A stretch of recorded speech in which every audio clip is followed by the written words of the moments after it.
মাথা ব্যথা, ক্লান্তি বা হাড়ে ব্যথা এই ধরনের লক্ষণে অধিকাংশ মানুষই ভুগে থাকেন। সাধারণত বাংলাদেশের অধিকাংশ মানুষ এই ধরনের সমস্যায় ভুগে থাকেন এবং শতকরা 80% মানুষ ভিটামিন ডি এর ঘাটতিতে ভোগেন।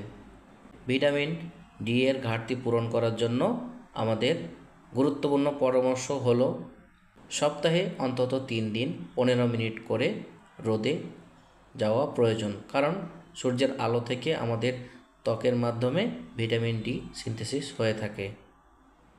সাধারণত সকাল 10টা থেকে বিকাল 3টার মধ্যে সবচেয়ে বেশি পরিমাণ ভিটামিন ডি উৎপন্ন হয়। সানস্ক্রিন ব্যবহার করলে সাধারণত ভিটামিন ডি এর শোষণ শরীরে বা ত্বকে কমে যায়। সুতরাং ভিটামিন ডি পর্যাপ্ত পরিমাণ ত্বকে উৎপন্ন হওয়ার জন্য অবশ্যই সানস্ক্রিন ব্যতীত রোদে যাওয়ার অভ্যাস করে তুলুন। এছাড়া আরেকটি ভালো ভিটামিন ডি এর উৎস হলো ফ্যাটি ফিশ যেগুলো রয়েছে বা সামুদ্রিক মাছ। সপ্তাহে 3 দিন ফ্যাটি ফিশ খাওয়া, যেমন টুনা বা স্যামন ইত্যাদি খেতে পারেন। আপনি কি কখনো আপনার রক্ত পরীক্ষা করিয়েছেন ভিটামিন ডি পর্যাপ্ত পরিমাণ আছে কিনা? অবশ্যই নিশ্চিত হয়ে জেনে নিন। এবং এই ধরনের লক্ষণ দেখা দিলে অবশ্যই ভিটামিন ডি যাতে পরিপূর্ণভাবে তৈরি হয় সেজন্য সূর্যের সংস্পর্শে আসুন। ধন্যবাদ।